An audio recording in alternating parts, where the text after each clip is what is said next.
Hi, this is Trinity, and you're listening to Esoteric-Truth Radio. I kind of covered a little bit of the information I'm going to provide. This is a trigger warning, by all means. If anything that's happening with the files, it upsets you, or it's just not for you, please, you don't have to be here. I don't want anybody to be unhappy or uncomfortable.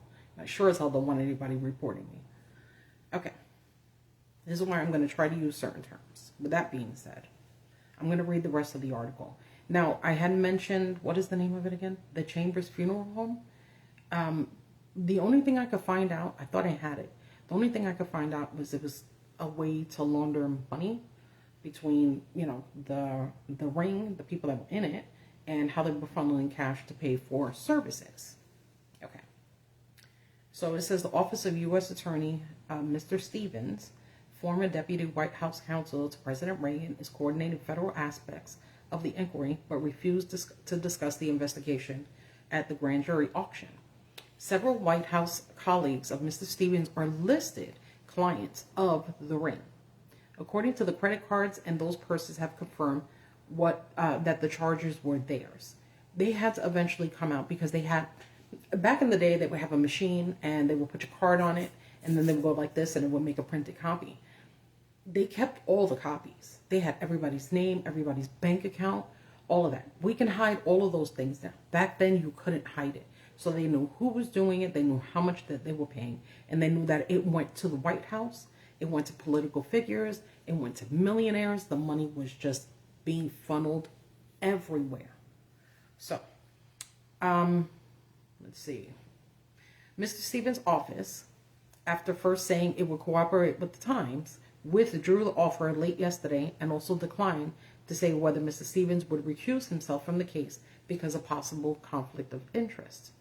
At least one highly placed Bush administration, yes, Bush and Reagan are not, okay, they're not involved with it. You'll get the gist of it. Hold on. At least one highly placed Bush administration official and wealthy businessman was procured children from the escort services operated by the ring and cooperating with the investigation. Among clients who charged for the ring on major credit cards over the past 18 months was a guy named Mr. Dutcher, a former associate director of presidential personnel in the Reagan administration, Paul Balash, labor secretary, Elizabeth Dole's political personnel liaison to the White House.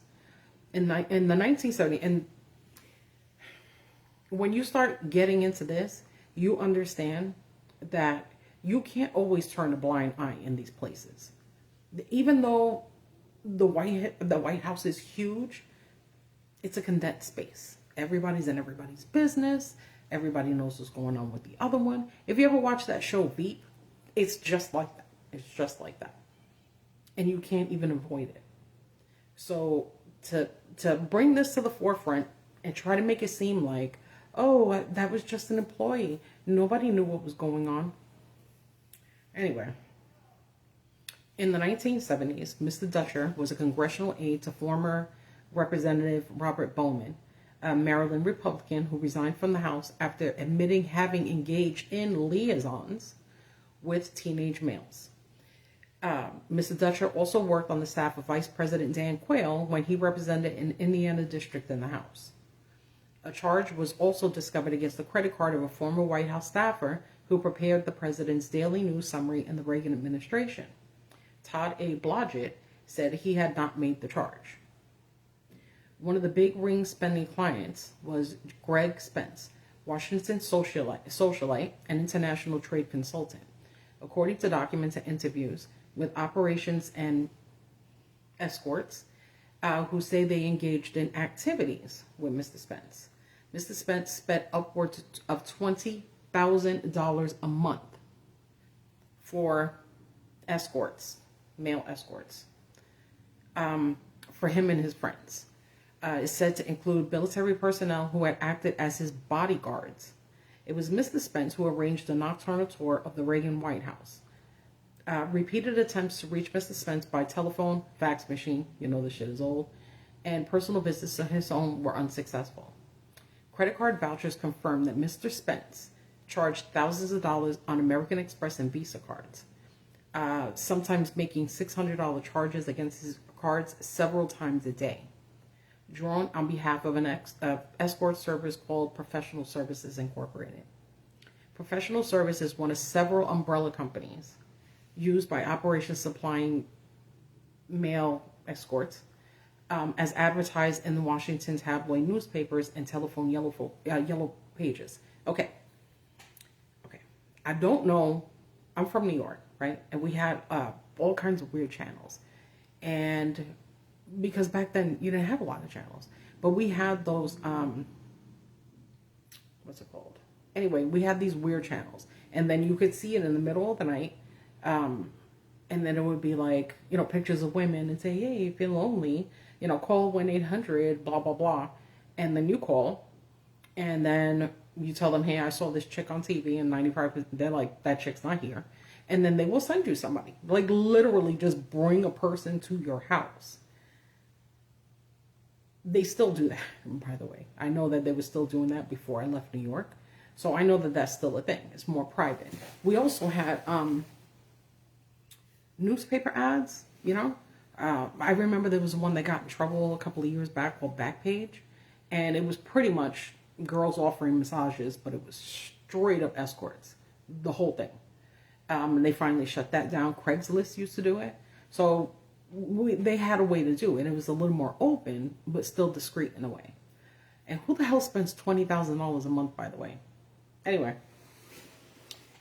members of major news organizations also procured the services of the credit card document show that includes Stanley Mark Tapscott, who was an assistant managing editor of the Washington Times. Mr. Tapscott, whose resignation on June 20th was accepted, said he had not procured escorts or any kind of services of any kind. He said in an interview that he had talked to 2 women he arranged to meet through the service as a part of an investigation of a Dial A escort service, as part of, a Dial A escort services he had initiated a year earlier when he was editor of the newspaper's money section. So this is how you know the news is not the same. They did this article. Then they found out a dude that was working at the paper that was exposing it was inside the stuff in the paperwork. And then he resigned. But they shouted him out. You can't do that. The news doesn't do that anymore. They don't snitch on their own people. They do VNRs, that's video news releases. I'll discuss that another time. But this was when the news was the news.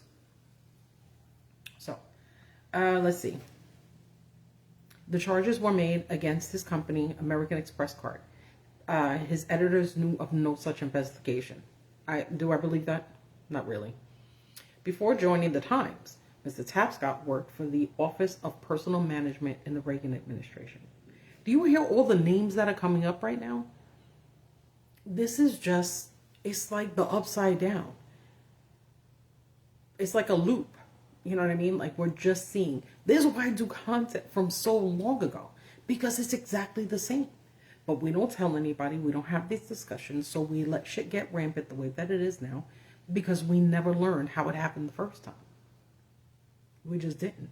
There's articles now that are coming up. Like, I'm not reading off of anything except the legitimate articles that came out in the 80s and 90s.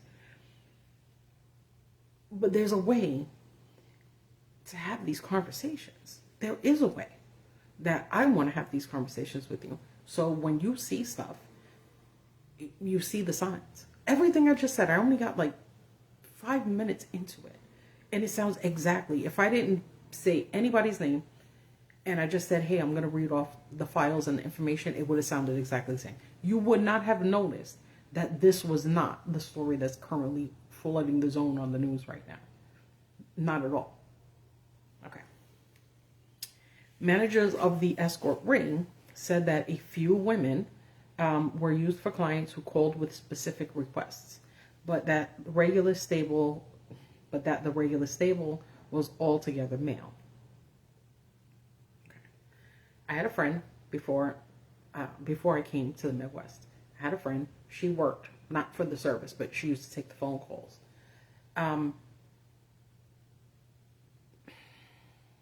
They would call with certain requests. They had to learn how to recognize the voices of men that were way too physical, maybe a little bit abusive, and either they would get turned down and say, no, we're not sending anybody, or the woman would be like, hell no, I'm not going over there. And then you have to come up with an excuse. And those are the dudes that would just call back.